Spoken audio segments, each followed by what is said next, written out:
give a bit of context because we're jumping in like very in the middle of like an argument that Paul is laying out here, but it's in the book of Romans. So the author of this book is most likely Paul. There's no really argument about it, but it's highly likely Paul is the author. Now, Paul is a church planter, and he's probably on his third missionary trip, and he's been planting churches left, right, and center in that region of the Mediterranean. And he's been doing well. He's been really successful. He's been planting churches that not just they thrive, but the churches started to plant churches that plant churches. So there's really great church planting DNA in those churches. And it's estimated that Paul personally planted about 20 churches, which is quite a lot personally. So to these churches, he would write letters. So he would write letter to the church in Philippi and Corinth and Ephesus, and those are some of the letters we have in the Bible. But the book of Romans, this letter of Romans, Paul did not plant that church. I'm not sure if you guys know that, but he didn't plant that church. So they say that is why this book of Romans is so lengthy, because he's actually having quite a big greeting at the start. Hello, I'm Paul. This is what I do. This is a friend. When you network with someone, hello, I got your number from this guy. So he's almost like networking a bit at the start, but he's really establishing rapport. But he didn't plant this church personally. So Paul was writing this letter. So the New Testament letters is actually arranged from Paul's letters from longest to shortest. And then there is some obvious groupings like 1 Corinthians, 2 Corinthians together, 1 Timothy, 2 Timothy together. So the longest letter really is the book of Romans. So Paul is the author. He's the author. He's the author. I don't know what English that is, but Paul is the author.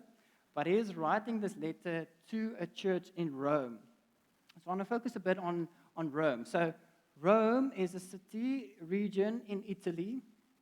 And Rome was like a very interesting political environment. So if you go do search for Roman history, it is crazy. It's very like gruesome, violent, very barbaric almost. It's a very interesting culture that we see.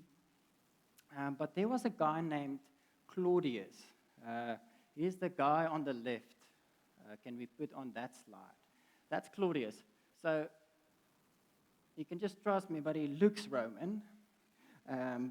But there's this guy, Claudius. Doesn't really matter how he looks like. But Claudius was actually like very brutal to the Jewish people. And he would like restrict their worship. He would like say no public gatherings. That is why I put the second picture on there, that it was almost like restricting them, not allowing them to gather together in big groups, and they were actually growing the Jewish people in Rome.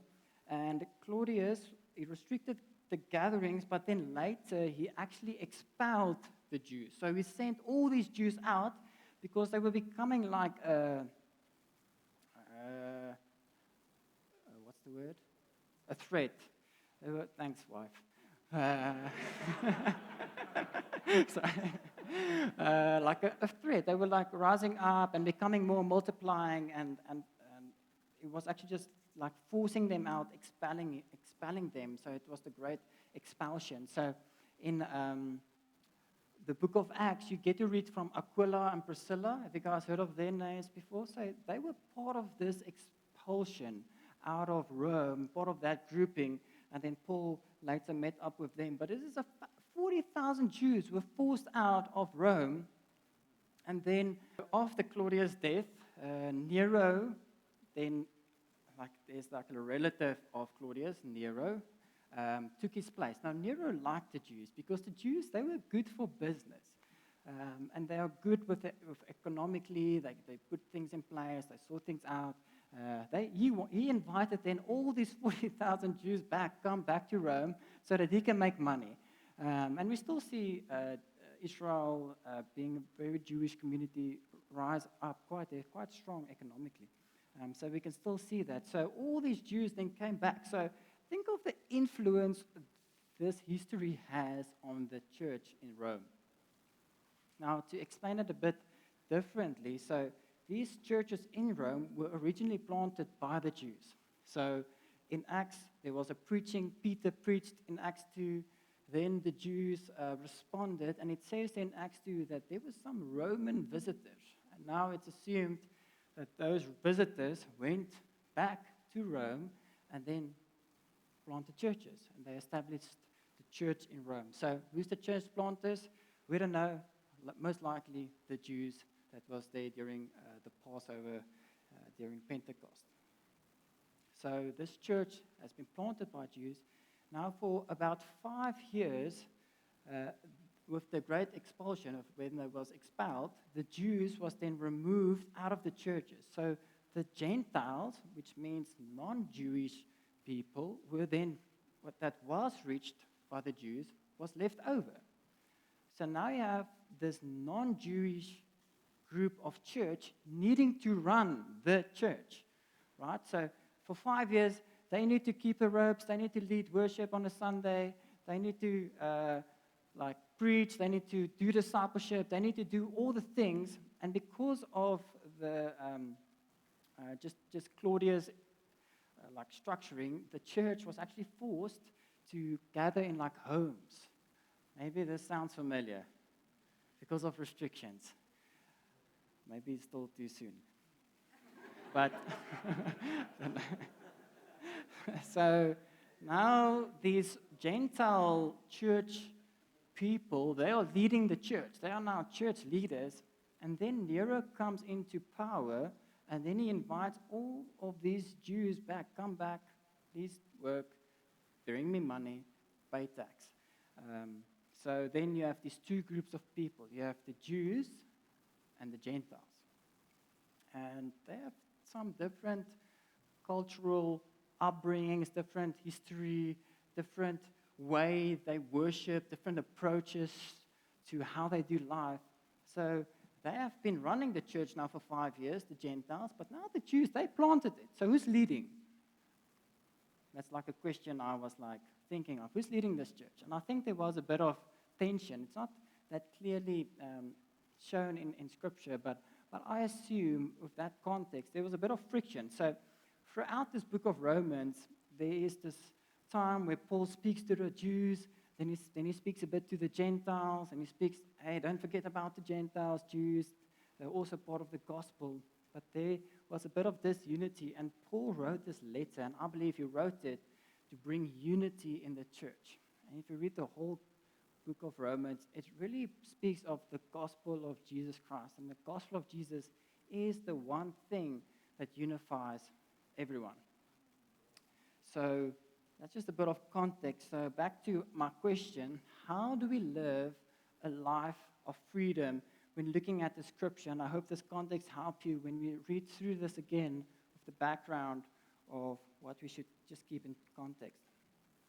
So I'm going to give 3 points tonight. First point is that you live a life of freedom by not sinning. You live a life of freedom by not sinning. Romans 6 1 to 2, it says, "What shall we say then? Are we to continue in sin that grace may abound? By no means. How can we who died to sin still live in it? How can we who have died to sin still live in it?" Now, what is sin? And maybe your definition of sin is different than mine, but we can see sin throughout the Bible, and we see the first sin was committed in Genesis. In chapter 3, we see the story of Adam and Eve and how they disobeyed God. So God said, do not eat from this one tree. So they disobeyed God, and they ate from that one fruit that God told them not to eat from. So really, it is disobedience to God.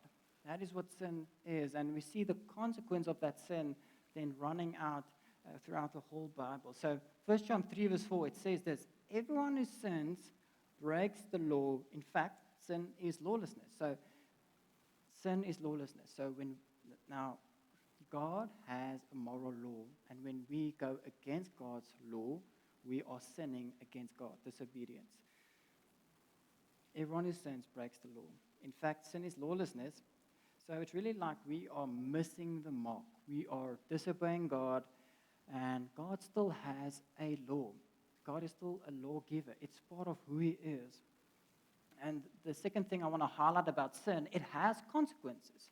So from Genesis 3, we see there's consequences. So they died. So they wouldn't have died, but they died. Adam and Eve is not with us anymore, right? Yeah. They died. So they died a physical death. So they didn't die dead immediately when they ate the fruit, but there was a decaying process that's starting, and they died. That's a physical death that they died. And then there's a spiritual death. There's a disconnection. There's a relationship breakage between them and God, and between us and God. And then the other one is the consequences of sin is an eternal death. So we are not living just in this timeline, but there's eternity in mind. And when we sin, there's a death. So consequences of sin is not just physical, it's spiritual, and it's also eternal. So what the church in Rome was doing, just because of the culture and the context, because of they were in this Roman culture, which was very barbaric and very worldly, they were like using this gospel of Jesus Christ and this grace as an excuse to sin. Because Jesus has saved me and I'm saved, I can sin. I'm okay. The price has been paid. The penalty has been paid. This consequence has been taken away. And then the people were still living in sin. And I'm almost speaking about these Romans as if we don't do it still today. We still sin. I don't know about you, but there's still sin in our lives. We still do things that is against God's will, that's disobedient to Him. And we get things wrong. We don't meet up to God's standard. So it's not just the Romans, it's also the Praetorians. It's also us. So,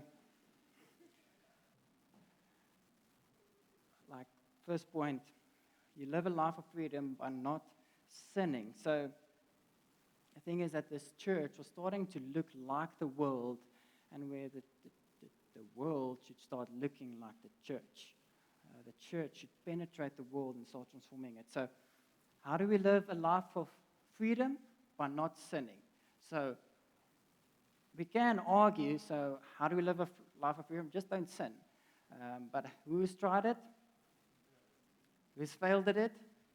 Yes, me too. So we live a life of freedom. There's my second point, is by dying to sin. We live a life of freedom by dying to sin. Romans 6 verse 2, it says, so I already read that, I'm just highlighting it again.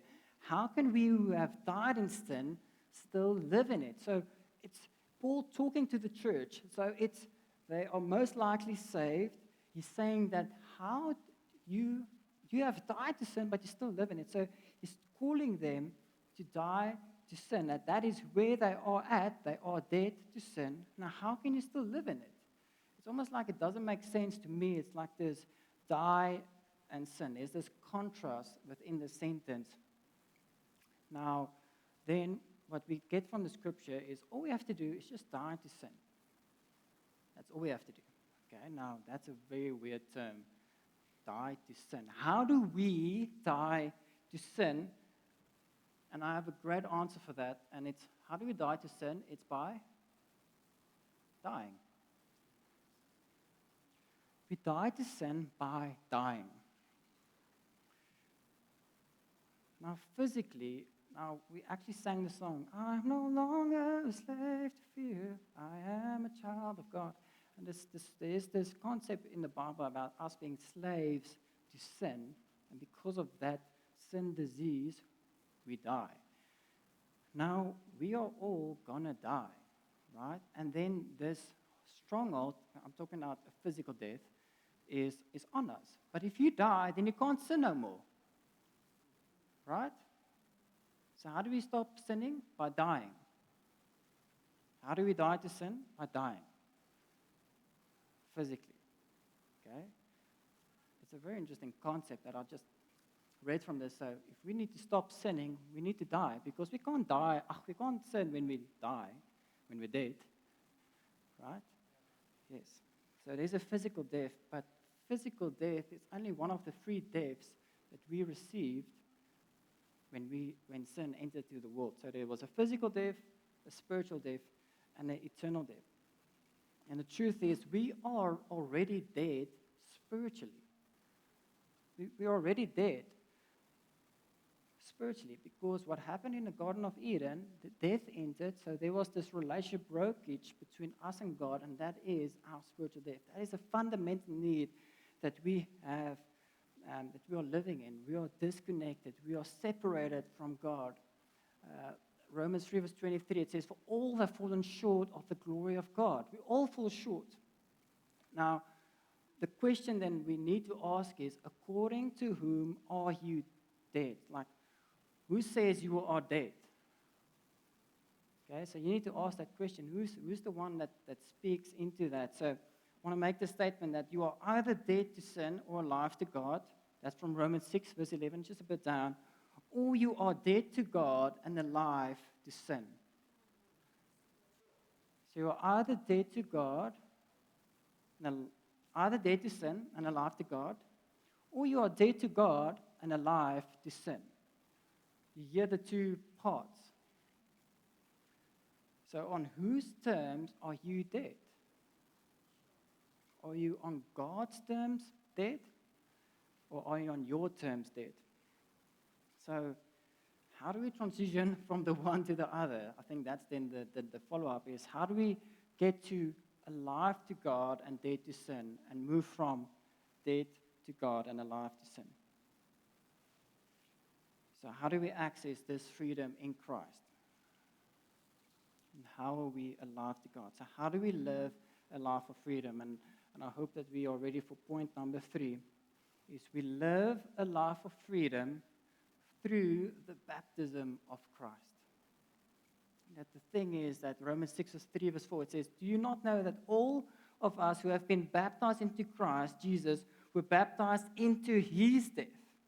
We were buried therefore with him by baptism into death, in order, just as Christ was raised from the dead by the glory of the Father, we too might walk in the newness of life." It is through the baptism of Christ that we can live a life of freedom. Through the baptism of Christ, we are saved. So Jesus took that death on himself, but he did not just die, he was also resurrected. So there's this concept of death and life. I'm just going to read that scripture again. "Do you not know that all who have been baptized into Christ were baptized into his death? We were buried therefore with him by baptism into death, in order that just as Christ was raised from the dead by the glory of the Father, we too might walk in newness of life." There is new life in Christ. And this is the thing, that it's not what you should not do. It's not about the sin that you need to stop doing. And it's also not about the good things you need to do. It is all about what Jesus has already done for each one of us. Every one of you, every one of us. Jesus did this on our behalf. And how do we access this baptism of Christ? How is that imputed to us? How is that transferred to us? And there's this one scripture. It's by putting our faith in Christ. In this baptism of Christ we receive. So baptism of Christ really means our salvation in Christ. And it is not of yourselves. It is the gift of God. Now, the church in Rome used it as an excuse to sin, but I want to just give a definition and just speak into that. Our freedom, this freedom we receive through this baptism, because we receive life as God, as Jesus was resurrected and he's alive. He didn't die death. Death could not hold him. He was alive. We sang that song. In him we receive life in abundance. And then in that scripture you say, we too might walk in newness of life. In Jesus we might live a life of freedom, a life of victory. In Christ we are saved. So our freedom does not give us permission to sin, but it enables us to live without sin. When thinking of just that concept of the vacuum cleaner, where sin is this noise in our life, all we have to do is just wait for Jesus to switch it off. Is that the curse was broken on that cross. So our freedom does not give us permission to sin. It enables us to live without sin because of what Jesus has done and what we have done. So how do we live a life of freedom? You live a life of freedom by not sinning. We live a life of freedom by dying to sin. And obviously, the first one, Jesus did not sin. The second one, we live a life of freedom by dying to sin. We didn't die, but someone did. Jesus did. And we live a life of freedom through the baptism of Christ. All we have to do is receive it in faith. So I want us to respond to this word, and I'm going to ask Arman just to come up. And just the good news of Jesus is he said, come to me. And he helps us to let go of that sin. The bondage is broken. The payment has been paid. Death has been paid. He's paid it fully. So when we repent and we say, Jesus, this thing, I'm repenting of that. And repentance really means that you're handing it over, not doing it again, in faith, not in your own works. But there's a 180-degree turn saying, Jesus, I commit to you. If you're here tonight and you just say, yes, I can identify the noise in my life. I want to invite you just to raise your hand. You see the noise. You don't want the noise anymore. We're going to ask God together now to remove the noise, to help you let go of that sin, to help let go of that thing that clings so tightly that you can't run this race with endurance.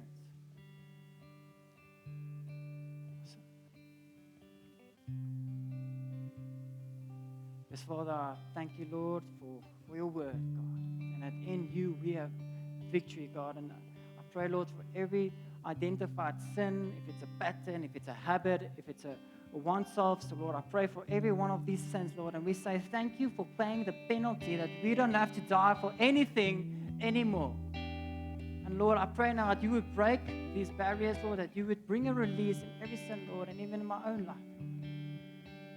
And break it in Jesus' name. Yes, Father, I thank you, Lord, that if there's been habits, if there's been patterns, God, that you can break it, Lord. I'm trusting you tonight, Lord, that there would be instantaneous healing, instantaneous victory over things that's been just keeping us back from connecting with you, God. Thank you, Jesus. Thank you, Jesus, for your victory, for your blood. Amen. Amen. In His name. Thank you. Amen. Thank you, family.